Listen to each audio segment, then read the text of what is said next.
ചട്ടിപ്പത്തിരിയാണ്. Chicken ഇട്ടിട്ടുള്ള ചട്ടിപ്പത്തിരിയാണ്. അപ്പം അതിലേക്ക് വേണ്ട സാധനങ്ങൾ ഉള്ളി,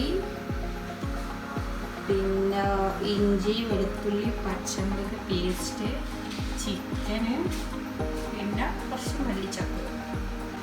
ഇത് ചിക്കന് നമ്മൾ ഗ്രൈൻഡറിലിട്ട് പൊടിച്ചതാണ്.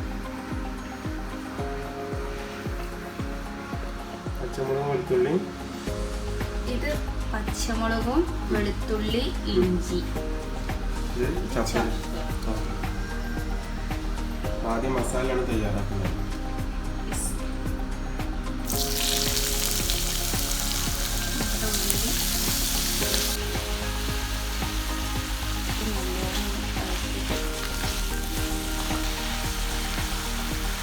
നമുക്കിതിലോട്ട് ഇട്ട് കൊടുക്കാം. എന്നിട്ട് നല്ലോണം മിക്സ് ചെയ്ത് കൊടുക്കാം.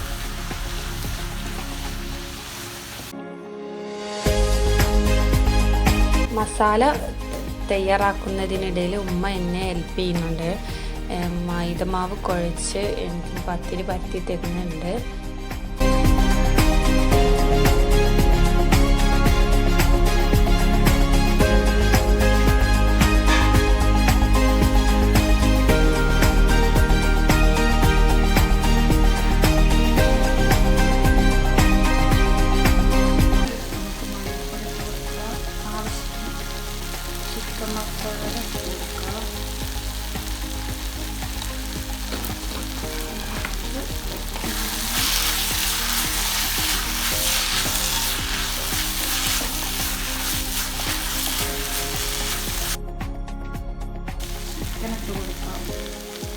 ചിക്കന് മഞ്ഞൾപ്പൊടി, നുള്ളു ഉപ്പ്, മുളക് പൊടി എല്ലാം ഇട്ടുകൊണ്ട് വറ്റിച്ചെടുക്കാം. നമ്മൾ ജസ്റ്റ് ഒരു വേവിച്ചിട്ട് ഉണ്ടാക്കി ഗ്രൈൻഡറിൽ കൊടുക്കാം. മല്ലിച്ചപ്പും കറിവേപ്പിലയും ഇട്ടു.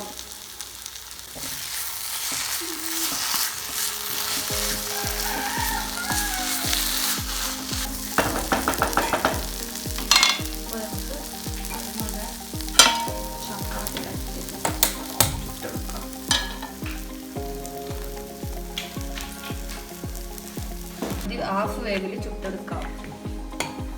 പിന്നെ ഓഫ് ചെയ്യാം.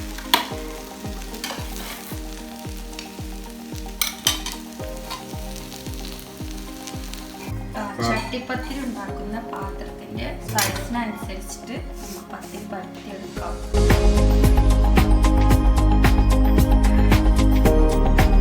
ഉണ്ടാക്കുന്ന ഏത് പാത്രമാണോ അതിൽ നല്ല ഓയിൽ ഒഴിച്ചിട്ട് സൈഡിലൊക്കെ നല്ലോണം തേച്ച് കൊടുക്കുക. അടിച്ചു വെച്ച കോഴിമുട്ടയിലേക്ക് നമ്മൾ ചുട്ടുവെച്ച പത്തിരി ആ കോഴിമുട്ടയിൽ എടുത്തിട്ട് നമ്മൾ കുക്കറിലോട്ട് വെച്ച് കൊടുക്കുക.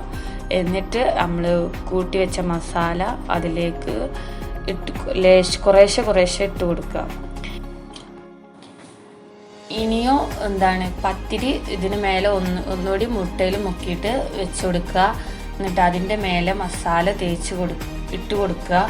പിന്നെയും കോഴിമുട്ടയിലും പത്തിരി മുക്കിയിട്ട് അതും വെച്ച് കൊടുക്കുക. എന്നിട്ട് അതിൽ മസാല ഇട്ട് കൊടുക്കുക. ഇങ്ങനെ ഞാനിവിടെ എടുത്തിട്ടുള്ളത് 10 പത്തിരിയാണ്. അതിൽ 10 ലെയറാക്കിയാണ്ടാണ് ഞാൻ വെച്ചിട്ടുള്ളത്. നിങ്ങൾക്ക് നിങ്ങളുടെ ഇഷ്ടം പോലെ വെച്ച് കൊടുക്കുക. എന്നിട്ട് ആ 10 ലെയറാക്കിയതിന് ശേഷം ഞാൻ അത് ബാക്കി വരുന്ന കോഴിമുട്ട അതിൻ്റെ മുകളിൽ ഒഴിച്ചു കൊടുത്തു. കൂടുതൽ ലെയറുകൾ ഉണ്ടായാൽ ഒന്നുകൂടി കട്ടി കൂടി വരും, കാണാനും രസമായിരിക്കും.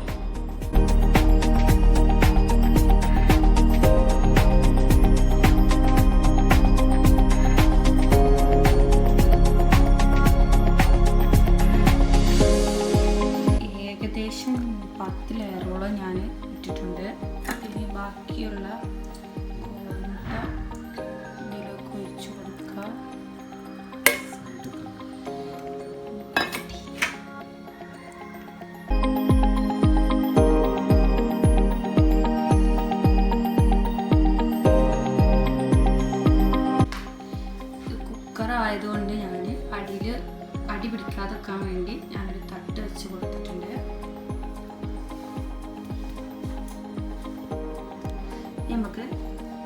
സിമ്മിലിട്ട് കൊടുക്കുക.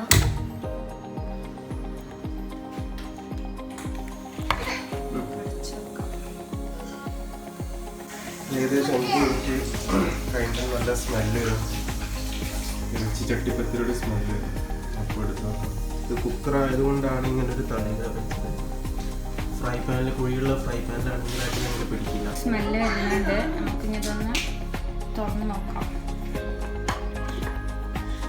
നമ്മുടെ ചട്ടിപ്പത്തിരി റെഡി ആയിട്ടുണ്ട്.